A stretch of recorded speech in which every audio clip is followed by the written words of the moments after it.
If you wish to get new apps on Redmi 15, then we can download them from the Play Store. So try to find the Play Store, which by default is located over here in the home screen, but of course we can also go to the app drawer in order to find it.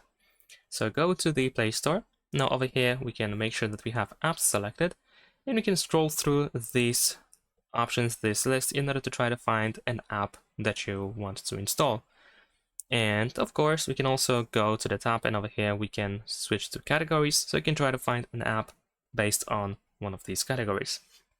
If you know the name of the app that you want to install, then you can go to search over here at the bottom, and then tap on the search field, and we can write the name of the app. So let's say I'm gonna actually choose this one, but let's actually search for it. So we're just gonna type Discord over here, and we can select it, and we can press install over here. Once it is installed, you should be able to open it from the Play Store, but also you should be able to find it in the app drawer. And that's pretty much it. Thanks for watching, leave a like and subscribe.